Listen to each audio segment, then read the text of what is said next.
everybody, and welcome back to Pre-K Art Day here at the Living Arts and Science Center. My name is Miss Anna, and this is Keone, my friend for the day. And today we're going to be checking out a book called The Giving Tree. This is a really classic story that I'm really excited to share with you. So let's head over to our story spot and check it out. The Giving Tree by Shel Silverstein.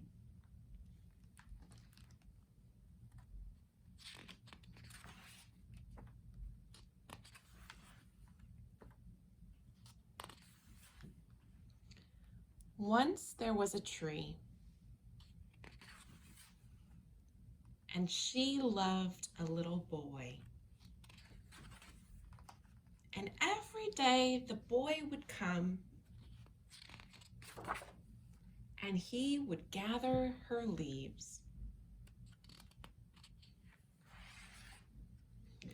and make them into crowns and play king of the forest.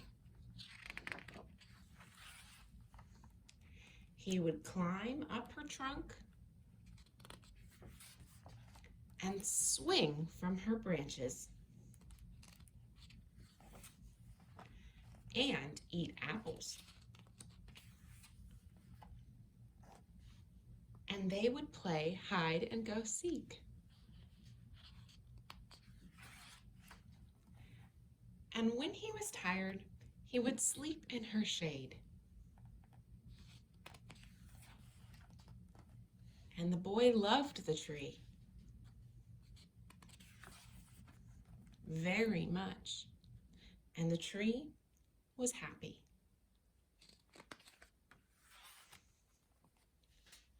But time went by,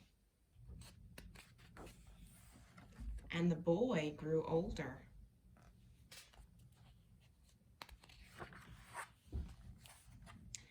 And the tree was often alone.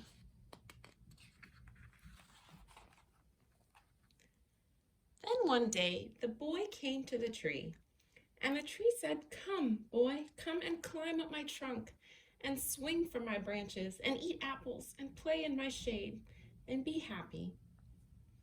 "I am too big to climb and play," said the boy. "I want to buy things and have fun. I want some money. Can you give me some money?" "I'm sorry," said the tree, "but I have no money. I have only leaves and apples. Take my apples, boy, and sell them in the city. Then you'll have money and you will be happy."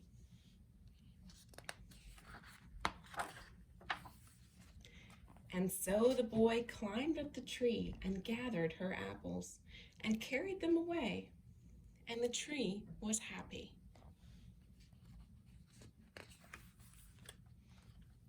But the boy stayed away for a very long time, and the tree was sad. And then one day the boy came back, and the tree shook with joy, and she said, "Come, boy, climb up my trunk and swing from my branches and be happy." "I am too busy to climb trees," said the boy. "I want a house to keep me warm," he said. "I want a wife and I want children, and so I need a house. Can you give me a house?" "I have no house," said the tree. "The forest is my house, but you may cut off my branches and build a house. Then you'll be happy." And so the boy cut off her branches and carried them away to build his house. And the tree was happy. But the boy stayed away for a long time, and when he came back, the tree was so happy she could hardly speak. "Come, boy," she whispered, "come and play." "I am too old and sad to play," said the boy. "I want a boat that will take me far away from here. Can you give me a boat?" "Cut down my trunk and make a boat," said the tree. "Then you can sail away and be happy." And so the boy cut down her trunk and made a boat and sailed away. And the tree was happy. But not really. After a long time, the boy came back again. "I'm sorry, boy," said the tree, "but I have nothing left to give you. My apples are gone." "My teeth are too weak for apples," said the boy. "My branches are gone," said the tree. "You cannot swing on them." "I'm too old to swing on branches," said the boy. "My trunk is gone," said the tree. "You cannot climb." "I'm too tired to climb," said the boy. "I'm sorry," sighed the tree. "I wish that I could give you something, but I have nothing left. I'm just an old stump. I'm sorry." "I don't need very much now," said the boy. "Just a quiet place to sit and rest. I am very tired." "Well," said the tree, straightening herself up as much as she could. "Well, an old stump is a good place for sitting and resting.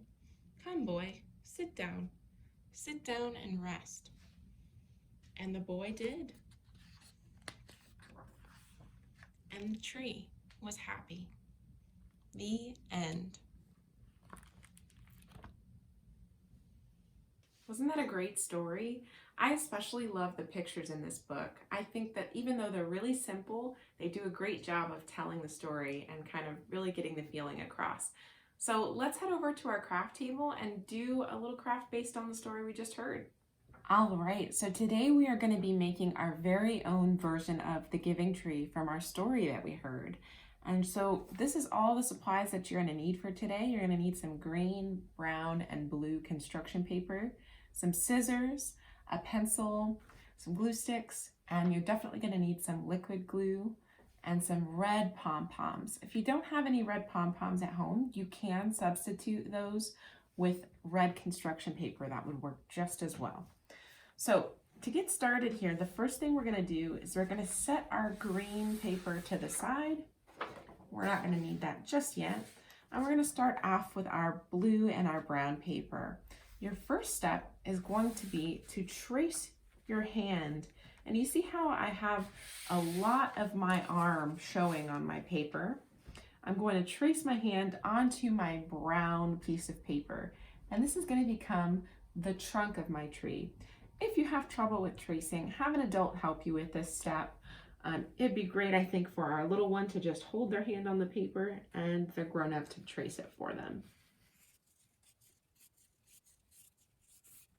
All right, so now I've got my hand traced on that brown sheet of paper, and now I need to cut it out. So again, if you're not great with scissors, I would say have a grown-up help you with this step.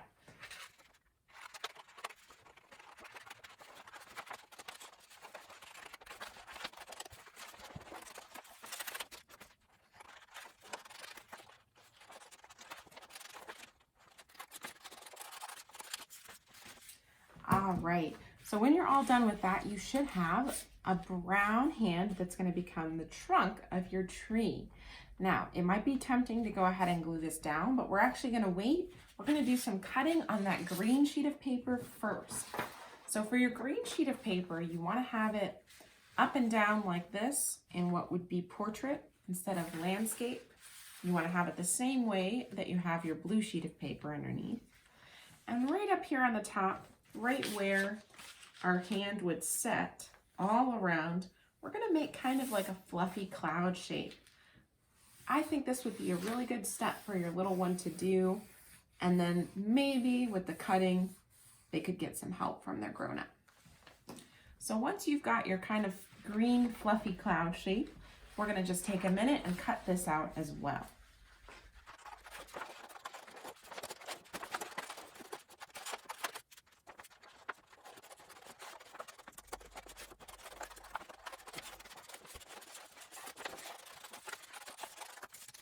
Okay, once you've got both of your things cut out, now it's time for us to start gluing.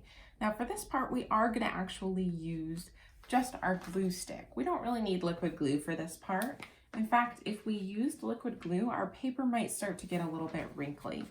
Now I'm going to give you guys the same trick that I gave you last week, which is that if you have lines like this on your hand or on your tree, you can put your glue on that side that has the lines, and then when you flip it over, you'll have your pretty side facing up so that your artwork will look extra beautiful and you won't see any of those messy pencil lines. So go ahead and do your gluing.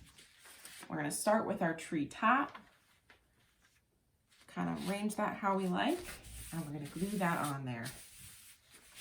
So our blue is going to be our background just for our sky. And now we've got our tree top. Next step is for us to add our tree trunk. To add this part, I'm going to again put my glue on the side that has my pencil lines on it so that my piece looks really beautiful and clean. Make sure you get your glue all the way up to your fingertips so that your hand doesn't accidentally come off.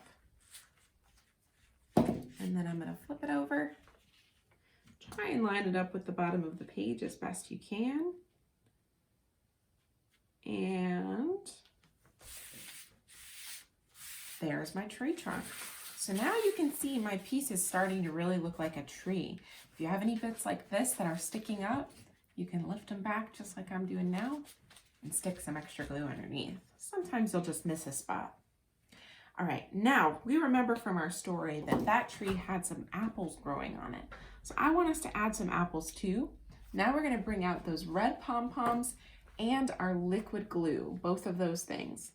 And like I said, if you don't have any pom-poms at home, use some red paper and you can draw little circles on it of all different sizes and cut those out and use those instead. So now the next thing I'm going to do is find a few places that I want to add my apples. I have 5 apples, so we're going to go 1, 2, 3, 4, 5. So I picked 5 good spots for my apples. And you're going to want to give yourself just a dot of glue, not too much, and stick them right on there. These will need a little bit of time to dry before you can probably pick your piece of art up. You want to give them plenty of time, otherwise they might start to kind of sink down your tree as that glue is still wet. So you get all of those on there. Now we have our apple tree from the story. Our very last step is going to be to write our name on the bottom. You can use a pencil if that's what you have nearby. I'm going to use my marker. Write my name. And we are all done. So here is my finished giving tree. It's all done. I put my name on the bottom and we're ready to go. I hope you enjoyed this craft today and I hope you had fun with us. We'll see you next week here at the Living Arts and Science Center. Bye.